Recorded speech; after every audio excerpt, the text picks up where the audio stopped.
नमस्कार साथियों आपका रोजगार आईटीआई अवधेश में स्वागत है। साथियों आज की इस क्लास में हम बात करने वाले हैं ITI first year electrician trade theory. जो भी स्टूडेंट ऐसे हों जिनका इलेक्ट्रीशियन ट्रेड थ्योरी में बैक लगा है उनके लिए जो है यहाँ पर हम प्रीवियस ईयर का पेपर 30 अगस्त 2024 का आज कराने वाले। इसके पहले साथियों आप लोगों को पता ही है कि मैं आपको टोटल 4 सेट का प्रीवियस ईयर का पेपर ऑलरेडी हल भी करा चुका हूं और उसका पीडीएफ मैं आपको टेलीग्राम चैनल पे भी दे चुका हूं। ठीक है, तो यहाँ पर देखिए साथियों आज की क्लास को आइए स्टार्ट करते हैं। और क्लास को स्टार्ट करने से पहले आप लोगों से एक छोटा सा निवेदन रहेगा मेरे भाई कि जो भी साथी चैनल पे पहली बार हो चैनल को सब्सक्राइब कर लीजिएगा और अपने मित्र के पास जो है क्लास को शेयर कर देना ताकि वे भी जो है क्लास से जुड़कर अपनी पढ़ाई कर सके। और साथ में इस क्लास का पीडीएफ आपको टेलीग्राम चैनल पे मिल जाएगा। तो देखिए साथियों यहाँ पर पहला प्रश्न आपका यहाँ पर क्या कर रखा है, कह रखा है कि इलेक्ट्रोलिसिस के दौरान कौन सा भाग अपना वजन कम कर रहा है। इलेक्ट्रोलिसिस के दौरान कौन सा भाग अपना वजन को जो है कम कर रहा है, एनोड या विद्युत अपघट विभाजक कैथोड। तो ये एनोड जो होता है अपने वजन को क्या करता है, कम कर लेता है। इसमें केमिकल रिएक्शन होता है। तो आंसर आपका यहाँ पर ए बन जाएगा।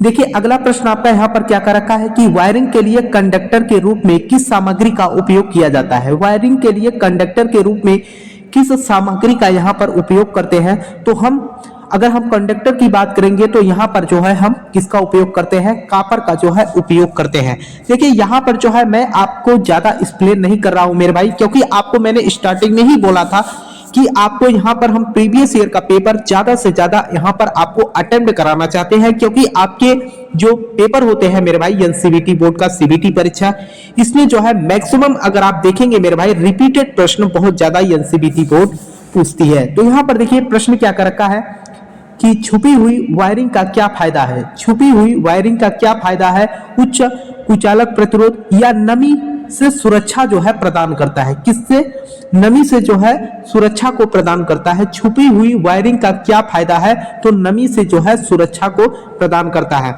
जैसे अगर हम वायरिंग को जैसे प्लास्टिक के अंदर छुपा दे तो वहां पर क्या होगा, नमी नहीं जाएगा, तो उससे हमारी क्या सुरक्षा प्रदान होगी। तो आंसर आपका यहाँ पर बी बन जाएगा। देखिए अगला प्रश्न आपका यहाँ पर क्या कर रखा है, अगला प्रश्न कर रखा है कि अपशिष्ट के निपटान के लिए कौन सी विधि बहुत अधिक ऊर्जा बचाती है। अपशिष्ट के निपटान के लिए कौन सी विधि बहुत अधिक जो है ऊर्जा को जो है संरक्षित करती है, तो आपका रिसाइक्लिंग। अगर हम रिसाइक्लिंग की बात करें मेरे भाई, कोई भी वस्तु है अगर हम उसका रिसाइक्लिंग कर रहे हैं, कहने का मतलब उसी पदार्थ से हम कोई नया प्रोडक्ट बना रहे हैं।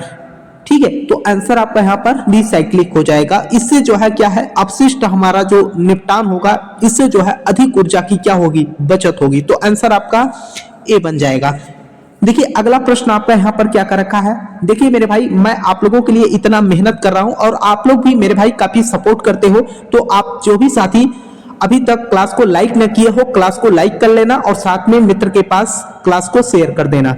यहाँ पर कर रखा है कि आग बुझाने में स्टार्विंग क्या है। आग बुझाने में स्टार्विंग क्या है, तो ये क्या करता है, जल का उपयोग करके तापमान को कम करना, आग से ईंधन तत्व निकालना। आग से हम क्या करते हैं, आग से ईंधन तत्व को जो है निकालने का कार्य करते हैं। तो यहाँ पर आंसर आपका बी बन जाएगा।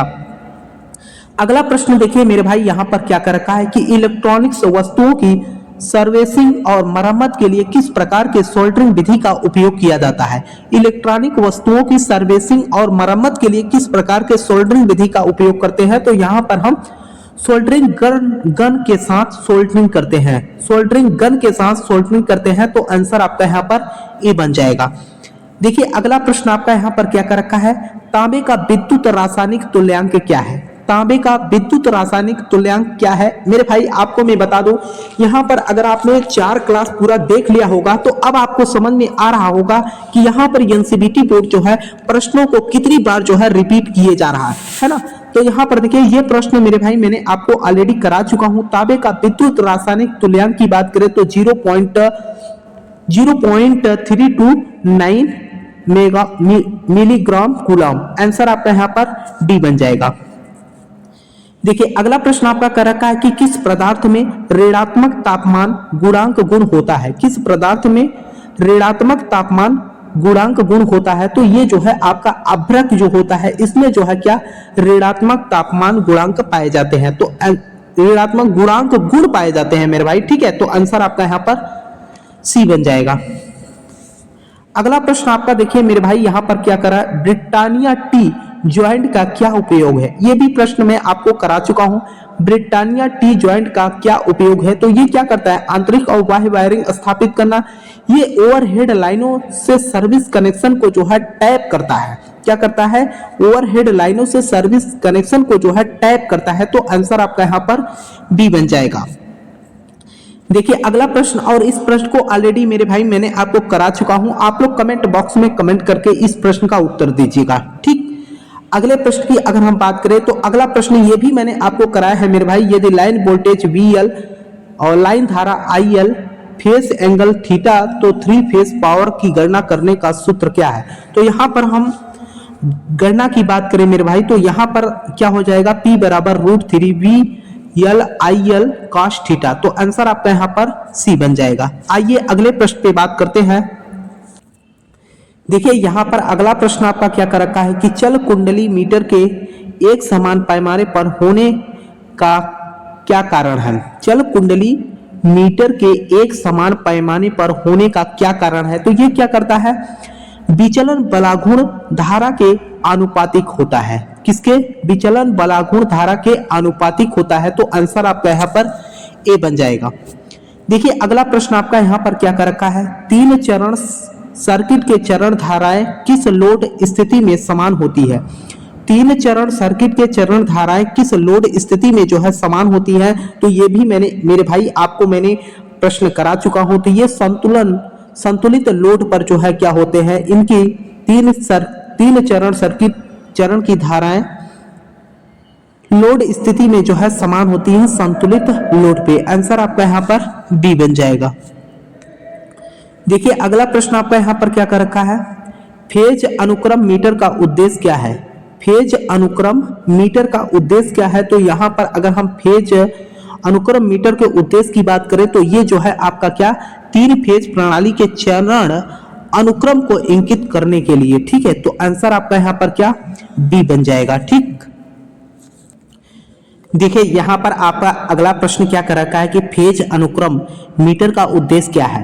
फेज अनुक्रम मीटर का उद्देश्य जो आपका होता है, ये 3 फेज प्रणाली के चरण अनुक्रम को जो है इंगित करने के लिए उपयोग किया जाता है, तो आंसर आपका यहाँ पर बी बन जाएगा। देखिए अगला प्रश्न आपका मेरे भाई यहाँ पर क्या कर रखा है कि 2-3 फेज ट्रांसफार्मरों के समांतर संचालन के लिए कौन सी स्थिति आवश्यक है। 2-3 फेज ट्रांसफार्मरों के समांतर संचालन के लिए कौन सी स्थिति आवश्यक है, तो यहाँ पर आपका कला अनुक्रम जो है होना चाहिए, तो आंसर आपका ए बन जाएगा।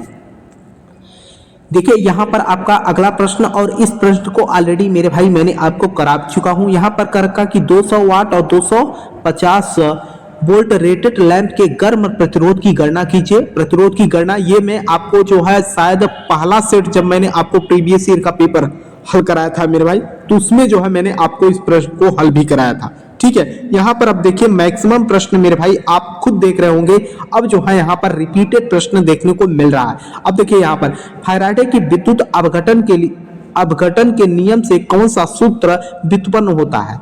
फैराडे की विद्युत अपघटन के नियम से कौन सा सूत्र उत्पन्न होता है, तो M बराबर ZIT। वेरी वेरी इंपॉर्टेंट प्रश्न है, ये भी प्रश्न रिपीट हो चुका, और ये भी प्रश्न मेरे भाई आपका रिपीट हो चुका है ना। चित्र में दिखाए अनुसार विद्युत इस्त्री के भाग का नाम क्या है। ये विद्युत इस्त्री का जो भाग, इस्त्री का मतलब प्रेस मेरे भाई है ना, सोल प्लेट दिखाया गया, जो नीचे का भाग होता है उसको हम सोल प्लेट के नाम से जानते हैं, तो आंसर आपका यहाँ पर डी बन जाएगा। देखिए अगला प्रश्न आपका यहाँ पर क्या कर रखा है कि कौन सा अर्ध चुंबकीय पदार्थ है। कौन सा अर्ध चुंबकीय पदार्थ है, तो आपका स्टील है, कांच है। वाई जो आपका होता है ये अर्ध चुंबकीय पदार्थ होता है, तो आंसर आपका यहाँ पर क्या सी बन जाएगा। देखिए अगला प्रश्न आपका मेरे भाई यहाँ पर क्या कर रखा है कि जैसा कि चित्र में दिखाया गया है कि पावर ट्रांसफार्मर का भाग का नाम क्या है। जैसा कि चित्र में दिखाया गया है कि पावर ट्रांसफार्मर भाग का नाम पूछ रखा है आपसे, किसका नाम क्या है, तो ये जो है आपका क्या है, बुलखोज रिले के नाम से जाना जाता है, तो आंसर आपका यहाँ पर सी बन जाएगा। ध्यान रखिएगा मेरे भाई, आप लोग जो चित्र वाले प्रश्न होंगे उन पे जो है आप लोग विशेष रूप से फोकस करिएगा। अगला प्रश्न देखिए आपका यहाँ पर क्या कर रखा है। अगला प्रश्न आपका यहाँ पर कह रखा है, यदि आपूर्ति के साथ जुड़ा हो तो कौन सा अवरोधक 50 ओम, 220 ओम, 450 ओम, 560 ओम के मान वाले समांतर सर्किट में सबसे कम धारा प्रवाहित होगी। मेरे भाई, जिसका प्रतिरोध सबसे ज्यादा होगा उसमें जो है क्या सबसे कम धारा प्रवाहित करता है। इसका मतलब जिसका प्रतिरोध सबसे ज्यादा होगा उसमें सबसे कम धारा जो है प्रवाहित होती है। तो आंसर आपका यहाँ पर डी बन जाएगा। अगला प्रश्न यहाँ पर क्या कर रखा है कि एक इलेक्ट्रोडायनेमो प्रकार के उपकरण द्वारा किस मात्रा को मापा जाता है। तो इसमें जो है शक्ति को जो है हम मापते हैं। एक इलेक्ट्रोडायनेमो प्रकार के उपकरण द्वारा किस मात्रा को मापा जाता है, तो शक्ति को जो है मापा जाता है। तो आंसर आपका यहाँ पर बी बन जाएगा। देखिए अगला प्रश्न आपका यहाँ पर क्या करा कि मानक वायर गेज SWG में तार के आकार को मापने की संभावित सीमा क्या है। संभावित अगर हम सीमा की बात करें तो 0 से लेकर जो है आपका 36 तक होता है। कभी कभी आपके परीक्षा में जो है 0 से 48 तक अगर देगा मेरे भाई तो 0 से 48 वाला भी आंसर हो जाएगा, है ना। तो अगर आप ऑप्शन में देखेंगे तो 0 से 48 तक कहीं नहीं है, तो आंसर आपका यहाँ पर क्या बी बन जाएगा। ठीक, देखिए अगला प्रश्न आपका यहाँ पर क्या कर रखा है, चित्र में दिखाए गए सर्किट का नाम क्या है। यहाँ पर चित्र में जो सर्किट आपको दिखाया गया है ये क्या है, आपको यहाँ पर देख रहे हैं मेरे भाई, ये जो है फैन आपके लगाए गए हैं। यहाँ पर इलेक्ट्रॉनिक का पंखा नियामक को जो है प्रदर्शित किया गया है। तो आंसर आपका यहाँ पर ए बन जाएगा। देखिए यहाँ पर अगला प्रश्न आपका क्या कर रखा है, 3 चरण प्रणाली के चरण धाराएं किस लोड स्थिति में भिन्न होती हैं। 3 चरण प्रणाली की चरण धाराएं किस लोड स्थिति में जो है भिन्न होती हैं, तो ये जो है असंतुलित लोड पर जो है भिन्न होती है। तो आंसर आपका यहाँ पर डी बन जाएगा। देखिए अगला प्रश्न आपका यहाँ पर क्या कर रखा है कि उपभोक्ता मुख्य बोर्ड सेवा संयोजन आपूर्ति किस स्थान से जुड़ी होती है। उपभोक्ता मुख्य बोर्ड में सेवा संयोजन आपूर्ति किस स्थान से जुड़ी होती है, तो ये जो है वितरण बोर्ड, मुख्य स्विच, ये ऊर्जा मापी से जो है आपका क्या जुड़ी होती है। तो आंसर आपका सी बन जाएगा। देखिए अगला प्रश्न आपका क्या कर रखा है कि एयर कैपेसिटर का उपयोग कहाँ किया जाता है। एयर कैपेसिटर का उपयोग कहाँ किया जाता है, तो रेडियो रिसीवर में जो है इसका उपयोग किया जाता है। तो आंसर आपका बी बन जाएगा। ठीक, अगला प्रश्न देखिए यहाँ पर, और इस प्रश्न को मेरे भाई यहाँ पर मैंने आपको करा भी चुका हूं, है ना। देखिए यहाँ पर क्या कर रखा है कि चित्र में दर्शाए अनुसार आवृत्ति मीटर किस प्रकार का है। चित्र में दर्शाए अनुसार आवृत्ति मीटर किस प्रकार का है, तो ये जो है क्या है आपका यांत्रिक अनुनाद प्रकार का है। तो आंसर आपका यहाँ पर ए बन जाएगा। देखिए अगला प्रश्न मेरे भाई आपका यहाँ पर क्या कर रखा है कि आगत बिजली आपूर्ति में प्रदान किए गए फ्यूज कट का उद्देश्य क्या है। आगत बिजली आपूर्ति में प्रदान किए गए फ्यूज कट का उद्देश्य क्या होता है, यह सुनिश्चित करने के लिए कि लाइन अतिभार नहीं है। यह सुनिश्चित करता है कि लाइन जो आपका है यह अतिभार का मतलब ओवरलोडेड होना मेरे भाई। ठीक है, तो आंसर आपका यहाँ पर ए बन जाएगा। अगला प्रश्न आपका यहाँ पर कह रखा है कि ओवरहेड वितरण लाइनों के लिए कौन से कंडक्टर का उपयोग किया जाता है। ओवरहेड वितरण लाइनों के लिए कौन से कंडक्टर का उपयोग किया जाता है, तो यहाँ पर हम किसका उपयोग करते हैं, बेयर कंडक्टर का जो है उपयोग करते हैं। तो आंसर आपका यहाँ पर डी बन जाएगा। ठीक, देखिए अगला प्रश्न आपका यहाँ पर क्या कर रखा है, और इस प्रश्न को मेरे भाई ऑलरेडी मैंने आपको करा भी चुका हूं। अगर आप मेरे भाई यहाँ पर 4 क्लास जो मैंने आपको हल कराया है, अगर आपने पिछली क्लास को देखा होगा तो अब आपके समझ में आ रहा होगा कि यहाँ पर एनसीईआरटी बोर्ड एक तरीके से देखा जाए तो प्रश्नों को बहुत ही ज्यादा रिपीट कर रही है। यहाँ पर चित्र में दिखाए गए प्रकाश का नाम क्या है। चित्र में दिखाए गए प्रकाश का नाम क्या है, यहाँ पर जो है स्पॉट लाइन के नाम से जो है जाना जाता है। तो आंसर आपका यहाँ पर डी बन जाएगा। देखिए अगला प्रश्न आपका यहाँ पर क्या है कि वायरिंग इंस्टॉलेशन में परिपथ आरेख का उद्देश्य क्या है। वायरिंग इंस्टॉलेशन में परिपथ आरेख का उद्देश्य क्या होता है, तो ये जो है आपका किसी विशिष्ट कार्य के लिए सर्किट का योजनाबद्ध कनेक्शन दिखाने के लिए। ठीक है, किसी विशिष्ट कार्य के लिए सर्किट का योजनाबद्ध कनेक्शन दिखाने के लिए। तो आंसर आपका यहाँ पर सी बन जाएगा। देखिए अगला प्रश्न आपका यहाँ पर क्या कर रखा है कि 1 ओम से 1 मेगा ओम रेंज प्रतिरोध को मापने के लिए किस विधि का उपयोग किया जाता है? 1 ओम से 1 मेगा ओम रेंज प्रतिरोध को मापने के लिए किस विधि का उपयोग किया जाता है? तो यहाँ पर जो है हम किस विधि का उपयोग करते हैं? व्हीटस्टोन ब्रिज विधि का जो है उपयोग करते हैं। तो आंसर आपका यहाँ पर बी बन जाएगा। देखिए अगला प्रश्न आपका यहाँ पर क्या कर रखा है? कर रखा है कि ट्रांसफार्मर में कोर लॉस का निर्धारण कैसे करें? ट्रांसफार्मर में कोर लॉस का निर्धारण कैसे करेंगे? शॉर्ट सर्किट परीक्षण द्वारा, अनुपात परीक्षण द्वारा, आवेग परीक्षण द्वारा। तो ओपन सर्किट परीक्षण के द्वारा जो है हम क्या करते हैं? कोर लॉस निरीक्षण करते हैं। तो आंसर आपका यहाँ पर डी बन जाएगा।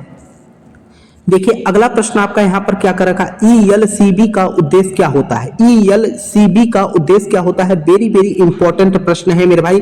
ये क्या करता है? उपकरण को लीकेज करंट से क्या करता है? बचाता है। तो आंसर आपका यहाँ पर सी बन जाएगा। देखिए यहाँ पर मैं किसी भी प्रश्न को ज्यादा एक्सप्लेन नहीं कर रहा हूं मेरे भाई, क्योंकि आपको यहाँ पर पता ही है साथियों कि मैंने आपको ऑलरेडी इसके बारे में प्लेलिस्ट में आपको क्लास मिल जाएगी, जो कि मैंने आपको एक्सप्लेन करके वहां पर पढ़ा दिया। यहाँ पर मैं आपको प्रीवियस ईयर का पेपर मेरे भाई ज्यादा से ज्यादा आपको यहाँ पर हम दिखाने और अटेम्प्ट कराने की कोशिश कर रहे हैं, क्योंकि आपको मैं बता दूं आपकी परीक्षा में मेरे भाई रिपीटेड प्रश्न एनसीईआरटी बोर्ड यानी कि प्रीवियस ईयर का पेपर अगर आपने 3-4 साल का पढ़ के चले जाएंगे मेरे भाई, तो भी आपका जो है यहाँ पर काम हो जाता है। यहाँ पर AWG का विस्तार क्या है, ये भी प्रश्न मेरे भाई मैंने आपको करा चुका हूँ। अमेरिकन वायर गेज होता है। तो आंसर आपका यहाँ पर सी बन जाएगा।